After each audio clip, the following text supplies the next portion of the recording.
I wish I knew these tips.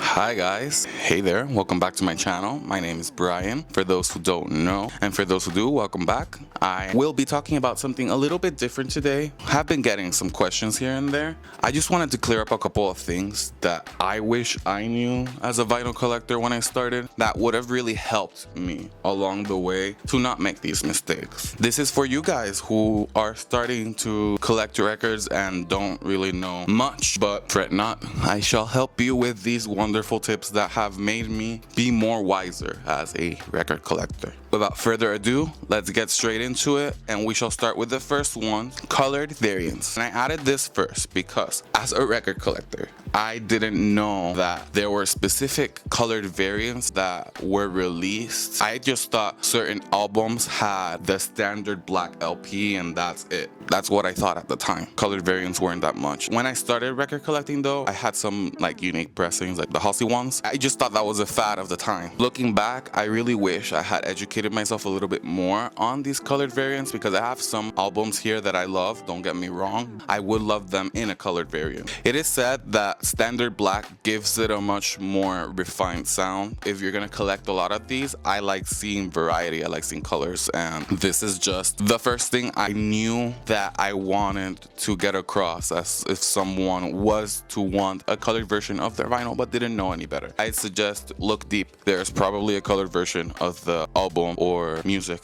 that you have. Another tip that I really wanted to put on here, I did commit this crime, is how they're supposed to be organized. They're supposed to be organized like this, like you see here, vertically stacked side to side. You cannot store them horizontally on top of each other. When I had very few records, that's how I stored them because I didn't have space or the knowledge. I didn't know that, and that definitely hindered some of my older records. They kind of sound a little warpy now. Had I known this, I would not have stacked them that way. So if you have right now some of your vinyl stacked horizontally like this on top of each other, immediately change it because you are warping those vinyls as we speak. We don't want to waste our very expensive vinyls. That's the point of this video, preserving these beautiful expensive records. Emphasis on beautiful and expensive. I really think that if you're gonna start getting into record collecting seriously and you want to preserve these as much as possible, that's what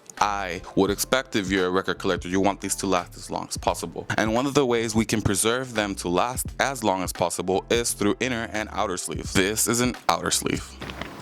This is protected by the outer sleeve, which is currently holding my Tame Impala Currents album. I'm trying to not take it out completely because it is a pain to put back in, but as you can see, it protects it and puts it in place to make sure it doesn't like sprawl, because it does tend to do that. I just love the professional feel it gives to the vinyl. We got the inner sleeve here, which if you were to take it out, I put it on the back cover so I can put my pretty vinyls. I like storing my colored vinyls like this because you get to show it off immediately. It just gives it a little bit of finesse if you're gonna really collect these. I feel like it's also better when you're gonna put music on, yank it out, there you have it. I would like to not inconvenience myself. I thought the inner and the outer sleeves were a very big part of the actual record collecting experience per se. Another one of these aspects I love to consider when I am collecting vinyl are the hype stickers, as you can see. The hype sticker is that extra cherry on top. If you're already into the inner sleeves, the hype stickers really add that element of finesse. I threw these away a lot as I started record collecting, and I regret it deeply. I like collecting these stickers, for example, the album cover sticker per se, and I also like to collect the record store stickers that come with your purchases when you go to a record store. I love to collect those as well. They're a really nice touch to the whole experience. I wish some hype stickers came a little more ready to unseal, to rip off of the album per se. Way too many times I have had this. It really frustrates me. Whoever is making these stickers, albeit the company, the record stores, make your stickers peelable. Why do I have to break the stickers when I literally, all I have to do is rip it off? Like, look at this one. Look at this poor sticker that is held on to dear life. And quite frankly, I am tired of having to rip off a sticker and it breaks in half. Whoever is in charge of these stickers, please do a better job to unpeel them. It's not a requirement. I am just adding this here because if you're for the aesthetics, if you're about looks, then that's something I wish I really knew when I started collecting these. Also, another tip or question that I'd like to resolve: what record player should I get when starting to collect? And this all very much depends on how serious you are as a record collector. If you're serious like me, I recommend you get a professional grade record player because you're gonna be playing these a lot, you're gonna be spinning them a lot. You want a record player that is secured, you know isn't gonna break your record. I'm looking at the suitcases. Suitcase gate is real. I never went through that because I had the other record player, the box shaped ones, and those are okay if you are a passive record collector. I would recommend those. If you are serious about it, definitely get something like an Audio-Technica or the like. It is worth it. I love to spin my records and not have to put the needle exactly where I press the button and everything's okay. I don't have to think much, I just do. I love that convenience aspect of my record player. So it all depends on where you fall in the record collector experience. If you're not that serious about it, get a box. I feel like that resolves a lot of the record collecting experience, but it also doesn't break your bank like maybe an Audio-Technica would. It all really depends on your budget and your preference. So if you are looking for a specific experience, like a vintagey vibe, the boxes do fit more of that brief. But if you're looking for sound quality, the best possible quality of sound you can get is from a higher end turntable. And those are my tips on turntables. I didn't have the need to know because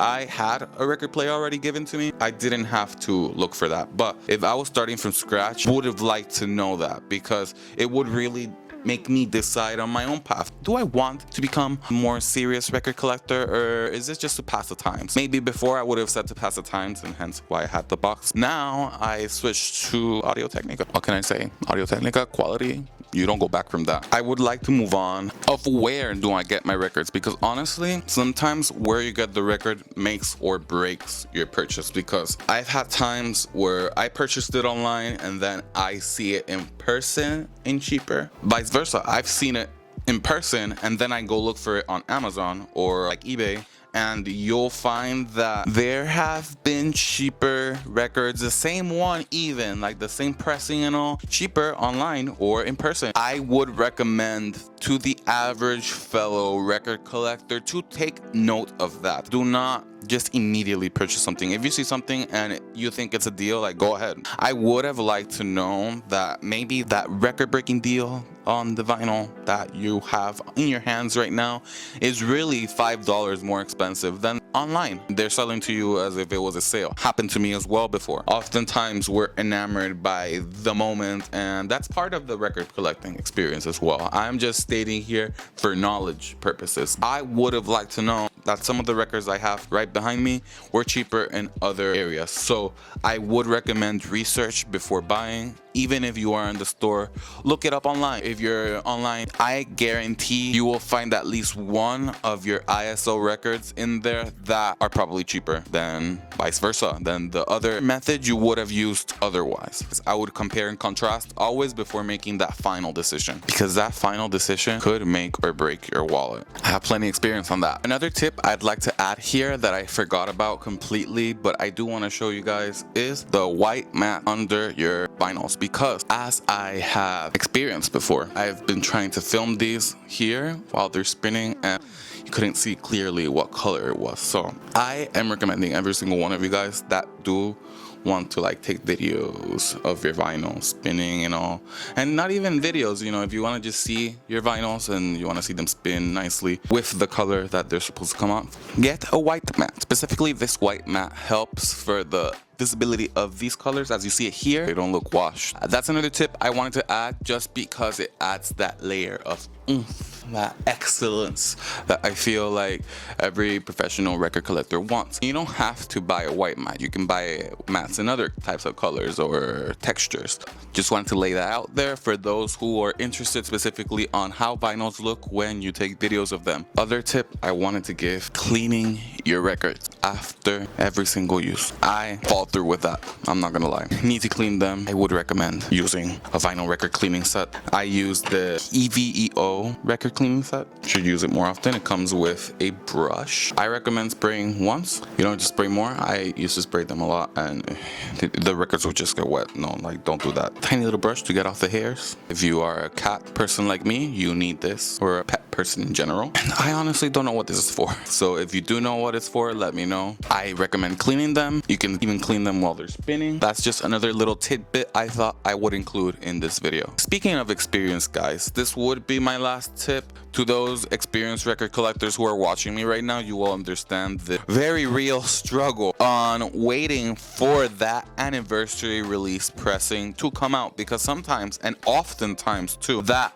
anniversary pressing is always going to be more interesting and exclusive than the standard one. I emphasize this. I have some records that are anniversary exclusives, and then I've looked them up as like their standard, and trust me when I say that I would have been disappointed if I did not have that anniversary pressing. Looking back, I think this is like a more experienced record collector thing. I would recommend looking for the anniversary exclusives of your favorite albums that you are interested in buying, because oftentimes that pressing will be more interesting. Why wouldn't we go for the more interesting pressing? I'd say I really love record collecting, which is why I did this video in the first place. I want other people out there that don't necessarily have the knowledge or the resources to be buying these records all the time. This is an expensive hobby. Like I've said thousands of times, and I will say 1,000 and first time again, this is expensive. What better way of having that knowledge than to bestow it onto you guys? I have burden, defaults, mistakes, fuck-ups, all of it, just so I can be here in this moment and tell you what you shouldn't do or what you should do. And I'm not telling you what you have to do, I'm telling you what you should do.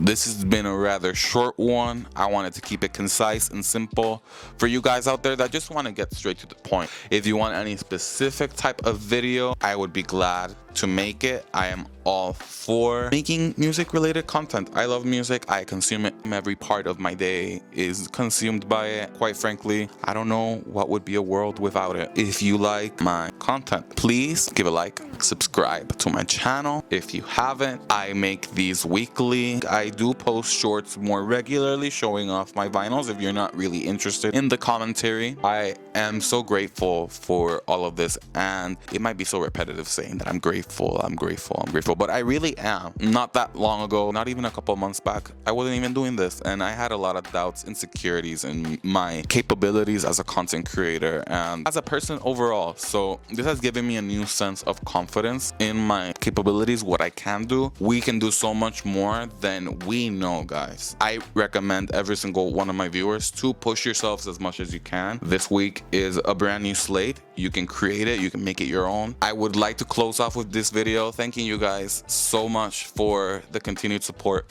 and I can't wait to see what the world brings. Thank you so much, guys. Have a great one. Stay tuned. I'll come back with so much more. The sun is so shiny. It's reflecting off of my finger. Bye.